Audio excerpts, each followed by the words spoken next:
अच्युतानंद कहते भाई मन हो बसी अपना बन भाई मन गो बसी अपना बन भाई मन गो कहीं अपना बन कहते अबना बनिले अमिषा मिशिब अमा परे माप हेब तो धन भाई मन गो बसी अपना मन भाई मन गो से कहते बाई मन को कहते बाई मन कौन ना मोर जो मन अच्छी से 5टा मन गोटे मन धरिकी मो भितर नहीं मन सुमन कुमन विमन अमन एमती 5टा मन अच्छी ये मन खाली हेले था तादरे पवन चलुची पवन मो शरीर भितर चलुची ताको पवन को बाई बोली कहती ये भी 5 प्रकार पवन रही प्राण आपान समान उदान व्यान तेणु महापुरुष कहते जे मन आउ बाई ये दीटा को एकाठी करिकिरी ये जीव कौन करिबो ना अबना बनिब ए हरे राम कृष्ण श्याम को धरिब धरला पर कौन हेब ना अबना जदि बनी पारिबो आंकु जदि एकाठी करिकी प्रथमे स्थिर करि पारिबो ताहेले अमिषा मिशिब जहाँ संगे मोटे मिशी हुएनी जे शून्य जार रूप नहीं जार गुण नहीं जहाँ संगे आम जिते चेष्टा कले मिशी पारेनी से अमिषा संगे आम मिशी पारिबा आउ अमा परे ए भितर जो धन अछंती मो भितर तांकर अंशटी रही तांकु दिने काले मु खोजिनी दिने काले तांकु देखिया को इच्छा करनी मु चली केमती मोर पैसा आसीबो केमती सम्मान आसीबो केमती मु गाड़ी किनिबी केमती मु कोठा करिबी केमती मु समाज रे गोटे बड़ ना धरिबी तेणु से जो धन प्रकृत धन अच्छी ताकू भीम भोई कहते से हिटी जीवर धन अप्रतेन कर मन से हिटी जीवर धन अप्रतेन मन भल करी चिनी ताकू धर चेती हे भल करी चिनी ताकू धर चेती हे समर्थे खेलुचंती हे से कहते से ही होचंदी जीवर धन मनरे आउ कौनसी अप्रत्यय न रखी संदेह न रखी तांको भल करी चिन्हिबा चेष्टा कर धनटा कोउटा प्रकृत रे आउ से धन को बेल थाउ थाउ चेतिकी धर ए चेतना भितर तांको सदा सर्वदा धर जे प्रकृत धन तोर कौन आमे जदि एबे एठी बसी हिसाब करिवा मोर केते धन तार केते धन तार केते धन देखिया सब होची शून्य सब होची जीरो सब शून्य पूरा कहीं ना मोर जदि एते धन अच्छी एते टंका अच्छी एते पैसा अच्छी एते सुना अच्छी मु जेतबे जाउची मसाणी की कहीं मत सेतु किछि दउनांती सब घर लोक रखी दौरान जी मो पाखे अच्छा सी रखी दौरान मत खंडे जमती सेमती लुगा पिंधे छाड़ी दौरान तेणु महापुरुष अच्युतानंद विपदे कहते कौन कहते बाना नाम जेणु पतित पावन पतित रे दया हेला पतित रे दया हेला बाना नाम जेणु पतित पावन पतित रे दया हेला पतित रे दया हेला पचरा कनार ପଚରା କନାରେ ଗରମ ରହିଛି ବୁଝି ସୁଝି ଧନ ଖେଳା ବୁଝି ସୁଝି ଧନ ଦେଲା ବୁଝି ସୁଝି ଧନ ଦେଲା। ସେ କହୁଛନ୍ତି ଶରୀର ମୁଁ ଯୋଉ ଧରିଛି ସେଟା ପଚରା କନା, ତା ଦେହରେ ଟିକେ ଗରମ ରହିଛି। କ'ଣ ଗୋଟେ ଗରମ ଆ ଭିତରେ ରହିଛି, ମୋ ଭିତରୁ ଯାହା ବାହାରୁଛି ସବୁ ଗରମ। ଏ ନାକରେ ଯୋଉ ପବନ ଯାଉଛି ଏକବାର ଥଣ୍ଡା କାକର ଦିନରେ ବି ସେଇ ପବନ ତକ ହାତ ମାରିଲେ ଯୋଉ ଆସୁଛି ଗରମ ରହିଛି। ସେ କହୁଛନ୍ତି ଏ ପଚରା କନାଟା ଭିତରେ ସେତିକି କେବଳ ରହିଛି ଗରମ, ଯିଏ ସେଇ ହେଉଛି ଧନ, ତାକୁ ବୁଝି ସୁଝି ଖେଳା। ଅର୍ଥାତ୍ ମୋ ନାକରେ ଯୋଉ ପବନ ଯାଉଛି ଆସୁଛି ସେତିକି ମୋର ଧନ, ସେତିକି ନେଇକି ମୁଁ ଆସିଥିଲି, ସେତିକି ନେଇକି ଯିବି। ସେତକ ଗଲେ ମୁଁ ଅଦରକାରୀ ହେଇଯିବି, ମୋତେ ନେଇଯିବେ ମଶାଣିକି। ତେଣୁ ସେ ମହାପୁରୁଷ ତାଙ୍କୁ ଚିହ୍ନେଇଲେ ଧନ ବୋଲିକି। ଆଉ ମହାପୁରୁଷ ଅଚ୍ୟୁତାନନ୍ଦ ପୁଣି ଲେଖିଲେ ଯେ ଅମିଶା ମିଶିବ ଆଉ ଅମାପରେ ତୋ ଧନର ମାପ ହେବ,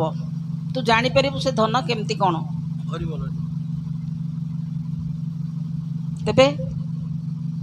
ପୁଣି କ'ଣ କହୁଛନ୍ତି, ଏଇ ଧନକୁ ତୁ ବୁଝି ସୁଝିକି ଖେଳା। ସେ ଏମିତି ସେମିତି ଧନ ନୁହେଁ, ତାକୁ ଏ ଜୀବ ଥାଉ ଥାଉ ଏ ଜୀବ ଦଶା ଭିତରେ ତୁ ବୁଝି ସୁଝିକି ଖେଳା। କିନ୍ତୁ ଆମେ କେହି ଦିନେ ସେ ଧନ ସମ୍ପର୍କରେ ଚିନ୍ତା କରେନି। ଏ ମହାପ୍ରଭୁ ଯିଏ ଆସିଛନ୍ତି କଳ୍କି ଅବତାର ହୋଇ, ଯିଏ ହେଉଛନ୍ତି ମହାଶକ୍ତିବନ୍ତ ଅବତାର, ଯାହାଙ୍କ ନାମ ହେଉଛି ଅନନ୍ତ କେଶରୀ ଦେବ। ଅର୍ଥାତ୍ ଆମେ ଯାହାଙ୍କୁ ଯାଇକି ଶ୍ରୀମନ୍ଦିରରେ ଦେଖୁଛୁ, ପ୍ରଭୁ ବଳଦେବ, ଦେବୀ ସୁଭଦ୍ରିକା ଆଉ ମହାପ୍ରଭୁ ଶ୍ରୀ ଜଗନ୍ନାଥ ବୋଲି ଯାହାଙ୍କୁ କହୁଛୁ, ଇଏ ସମସ୍ତେ ମିଶିକିରି ହେଉଛନ୍ତି ଅନନ୍ତ କେଶରୀ ଦେବ। ପୃଥ୍ୱୀ ଚକ୍ରବର୍ତ୍ତୀ ରାଜା ଅନନ୍ତ କେଶରୀ ଦେବଙ୍କ ବିଦ୍ୟାର୍ଥାନ୍ତ ଭଗବାନ ବୋଲ। ତେଣୁ ସେ କହିଛନ୍ତି ସେ କଳ୍କି ଅବତାର ହେଇକି ଆସିବେ, ଶେଷ ଅବତାର ଯିଏ, ସିଏ ହେଉଛନ୍ତି ଅନନ୍ତ କେଶରୀ ଦେବ, ସିଏ ହେଉଛନ୍ତି ମହାଶକ୍ତିବନ୍ତ ଅବତାର। ଅନନ୍ତ ମସ୍ତକେ ଉଡ଼ିବ ଛତା, ଅନନ୍ତ ମସ୍ତକେ ଉଡ଼ିବ ଛତା, ମେଛ ସଂହାରଣ ମନେ ରଖିଥା, ମେଛ ସଂହାରଣ ମନେ ରଖିଥା। ସେ କହୁଛନ୍ତି ସେଇ ଅନନ୍ତଙ୍କ ମସ୍ତକରେ ଦିନେ ଛତା ଉଡ଼ିବ, ଛତ୍ରୀ ରହିବ, ଆଉ ସେ ରାଜା ହେବେ। ସେ ରାଜା ହେଲେ କ'ଣ ହେବ ନା ମ୍ଲେଚ୍ଛ ସଂହାରଣ ହେବ। 18 ଦିବସ କଳି ଭାରତ, 18 ଦିବସ କଳି ଭାରତ, ଉଶ୍ୱାସ ହେବ ପୃଥ୍ୱୀ ଉତ୍ପାତ, ଉଶ୍ୱାସ ହେବ ପୃଥ୍ୱୀ ଉତ୍ପାତ। ଅନନ୍ତ କେଶରୀ ହୋଇବେ ରାଜା, ଅନନ୍ତ କେଶରୀ ହୋଇଲେ ରାଜା, ସୁଖରେ ପାଳିବେ ଜନ ପରଜା, ସୁଖରେ ପାଳିବେ ଜନ ପରଜା। ତେଣୁ ସେଇ ଯେଉଁ ଶକ୍ତିବନ୍ତ ଅବତାର ସିଏ ହେଉଛନ୍ତି ଅନନ୍ତ କେଶରୀ ଦେବ, ଏବଂ ସେଇ ହେଉଛନ୍ତି ମୋର ଏ ନାସାର ପୁଡ଼ାରେ ବହୁଥିବା ପବନ, ଯାହାଙ୍କୁ ନାମ ବୋଲି କୁହାଯାଏ। ସିଏ ମୋର ପ୍ରତିଟି ଭୂତ ମଧ୍ୟରେ ପୂରିକି ରହିଛନ୍ତି। ତେଣୁ ସିଏ ଆଉ ଗୋଟିଏ କଥା ସେ କଳ୍କି ଅବତାରଙ୍କ ସମ୍ପର୍କରେ କହିଛନ୍ତି ଯେ ଆମେ ସମସ୍ତେ ଟିକେ ଲକ୍ଷ୍ୟ କରିବା ତାକୁ। କ'ଣ? ପାଠ ପଢ଼ା ଜ୍ଞାନ ନୁହେଁ, ପାଠରେ ଅଛି ପାଠ ପଢ଼ା ଜ୍ଞାନ ନୁହେଁ ପାଠରେ ଅଛି ଯୋଗାଦି ଯୋଗ ପୁରୁଷ ଯୋଗାଦି ଯୋଗ ପୁରୁଷ ସରୋଜ ରହିଛି ସରୋଜ ରହିଛି ଯୋଗାଦି ଯୋଗ ପୁରୁଷ ସରୋଜ ରହିଛି ସରୋଜ ରହିଛି। ସେ କହୁଛନ୍ତି ଇଏ ପାଠ ପଢ଼ା ଘୋଷା ଜ୍ଞାନ ନୁହଁ ଏ ବହିରେ ଯେଉଁ କଥା ଲେଖା ହେଇଛି ତାକୁ ପଢ଼ିକି ମୁଁ ଦିପଦ କହିବି ଇଏ ସେ ପାଠ ପଢ଼ା ଜ୍ଞାନ ନୁହେଁ ଇଏ ଅପାଠ ଭିତରେ ଅଛି ଏ ଅପାଠ କ'ଣ ନା ଏ ଶରୀର ମୋର ହେଉଛି ଗୋଟିଏ 3 ଟଙ୍କା 8 ଅଣା ମୋ ଶରୀର ହେଉଛି 14 ପା ମୋ ହାତରେ ମୁଁ ମାପିଲେ 14 ପା ଆପଣ ଆପଣଙ୍କୁ ମାପିଲେ 14 ପା ଏ 14 ପା 3 ଟଙ୍କା 8 ଅଣା ବା ଭିତରେ ଯାହା ରହିଛି ସେଇ ଜ୍ଞାନ ଭିତରେ ସବୁ କିଛି ଅଛି ଏବଂ ସେଇ ଜ୍ଞାନ ଭିତରେ ଖୋଜିଲେ କାହାକୁ ପାଇବ ନା ଏ କଳ୍କି ଅବତାର ହେଇ ଯିଏ ଆସିଛନ୍ତି ତାଙ୍କ ନାମ ସରୋଜ ସରୋଜ ଚନ୍ଦ୍ରଙ୍କ ବିଦ୍ୟାର୍ଥ ଭଗବାନ ହରି ହରି ବୋଲ। ସେ ହେଉଛନ୍ତି ଯୋଗାଧି ଯୋଗ ପୁରୁଷ ଯୋଗାଧି ଯୋଗ ପୁରୁଷ କ'ଣ ଆମେ ତ ରାତି ପାଇଲେ ଟେଲିଭିଜନରେ ବି ଦେଖୁଛୁ ଯୋଗ କେତେବେଳେ ଶୁଣୁଛୁ ବିଶ୍ୱ ଯୋଗମୟ ହେଇଗଲାଣି କେତେବେଳେ ଦେଖୁଛୁ ଯେ ଲୋକମାନେ ଯାଉଛନ୍ତି ସବୁ ଯୋଗ ଶିଖିବାକୁ ପୁରା ନିୟମିତ ଭାବରେ ଯାହାକୁ ବିଭିନ୍ନ ଅଙ୍ଗଭଙ୍ଗୀ ବା ବ୍ୟାୟାମ ବୋଲି କହିଲେ ଅତ୍ୟୁକ୍ତି ହେବ ନାହିଁ କିନ୍ତୁ ସିଏ କହୁଛନ୍ତି ଯେଉଁ ଯୋଗ କଥା ସେ ଯୋଗଟି ହେଉଛି ମିଶାଣ ମୁଁ ମୋତେ ଆଉ କାହା ସାଙ୍ଗେ ମିଶାଇଲେ ତାକୁ ଯୋଗ ହେଲି ବୋଲି କୁହାଯାଏ ସେଇ ଯୋଗର ଯୋଗାଧି ଯୋଗ ପୁରୁଷ ଯିଏ ସର୍ବଯୋଗର ମୂଳ ଯିଏ ନଥିଲେ ଯୋଗ ବୋଲି କିଛି କଥା ନାହିଁ ସେଇ ସରୋଜ ଯିଏ ରହିଛନ୍ତି ତାଙ୍କରି କଥା କହୁଛନ୍ତି ତେବେ କ'ଣ ହେବ ତାଙ୍କୁ ଠାବ କରିବାକୁ ଗଲେ କ'ଣ ହେବ ଗୁପ୍ତ ଖଣ୍ଡଗିରି ସତ୍ୟ ପ୍ରକାଶ ହୋଇବ ଗୁପ୍ତ ଖଣ୍ଡଗିରି ସତ୍ୟ ପ୍ରକାଶ ହୋଇବ ଫଣି ଛତ୍ରୀ ଦେଖି ମଣି ମଣି ଛତ୍ରୀ ଦେଖି ମଣି ଉଦୟ ହୋଇବ ଉଦୟ ହୋଇବ ମଣି ଛତ୍ରୀ ଦେଖି ମଣି ଉଦୟ ହୋଇବ ଉଦୟ ହୋଇବ। ସେ କହୁଛନ୍ତି ଗୁପ୍ତ ଖଣ୍ଡଗିରି କେଉଁଠି ଅଛି ସେ ସତ୍ୟ ପ୍ରକାଶ ହେବ ତାଙ୍କ କାର୍ଯ୍ୟକ୍ରମ ଆରମ୍ଭ ହେଲେ ସିଏ ଫିଲ୍ଡ ଉପରକୁ ଆସିଗଲେ ଗୁପ୍ତ ଖଣ୍ଡଗିରି ସତ୍ୟ ପ୍ରକାଶ ହେଇଯିବ ଆଉ କ'ଣ ହେବ ନା ଫଣି ଛତ୍ରୀ ଟେକି ହେଇଯିବ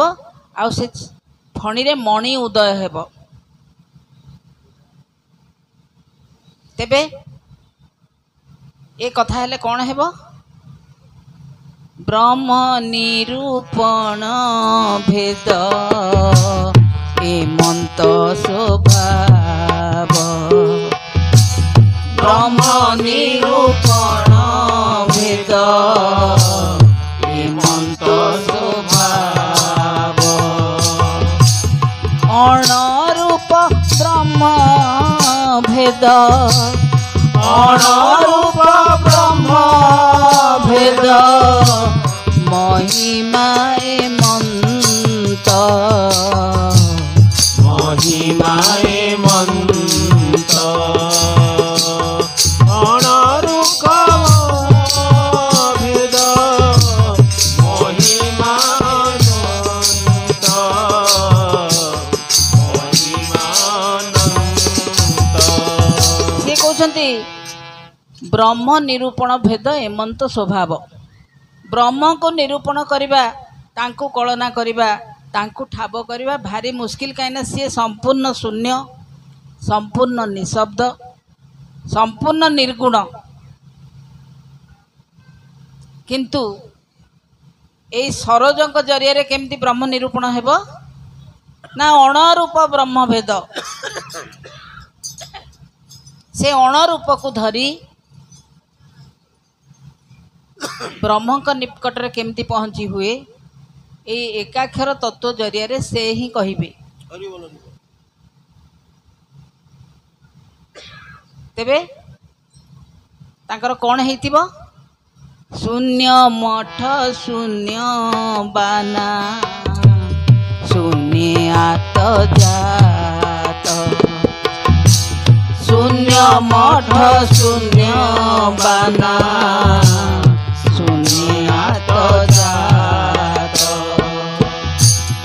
महानित्य लीला सारी महानित्य लीला सारी जीवे निज देश जीवे निज देश महानित्य लीला सानी जीवे निज देश जीवे निज देश से कौन करिवे ना तांकर शून्य मठ आमर गोटे इटा पत्थर धरिकी गोटे घर करिकी रहबाक दरकार पड़छि तांकर रूप रहिथिबो संसार रे किंतु से सदा सर्वदा से शून्य मठ रे थिबे तांको ना सेति पे जोगादि जोग पुरुष आम का ना जोगादि जोग पुरुष नुहे कि हेई परिबो नाही कारण से ही होचंती जोगादि जोग पुरुष मु जेते अनंत ध्वजा धरिकी गोटे अनंत ध्वजा मुंडरे घोड़े कि भी कहबी मु अनंत बोली बा जोगादि जोग पुरुष बोली से कथा हेई परिबो नाही तेणु से कहउचंती जे से शून्य मठ तांकर तांकर बाना होची शून्य बाना बा अनंत ध्वजा आउ शून्य रे तांकर सदा सर्वदा आत्मजात तांको देखिले किसी जना पड़िबनी आमे भाबिबु से बसछन्ती कोन इच्छा करनांती चलिबाकू कि एठू सेठी जाई परनांती किंतु से शून्य रे आत्मजात होउथिबे आमर से माप जंत्र हाथ रे कहीं आमे तांको केमिति भी कळी परिबा शून्यवासी अविनाशी ब्रह्मंक विद्यार्थम भगवान हरि बोल आउ सदा सर्वदा तांकर महानित्य रे कारबार जेउठी के आमे जेते हेलिकॉप्टर चढ़ले भी जाई परिबानी केवल से ही जाई परिबे तेणु से कौन कहते महासुनित्यरु गुरु ब्रह्म मूर्ति क्षितिरे विजय कले महासुनित्यरु गुरु ब्रह्म मूर्ति क्षितिरे विजय कले अनाम अनंत करी नहे अंत स्वरूप महिमा मेरु स्वरूप महिमा मेरु शून्य शब्द भेद हेला श्रुति वेद प्राप्त आत्मा अंतरे भाग्य रे अर्जन गत जन्म पुण्य जात कर्म सोई छारू कृपा नेत्रे दया पदे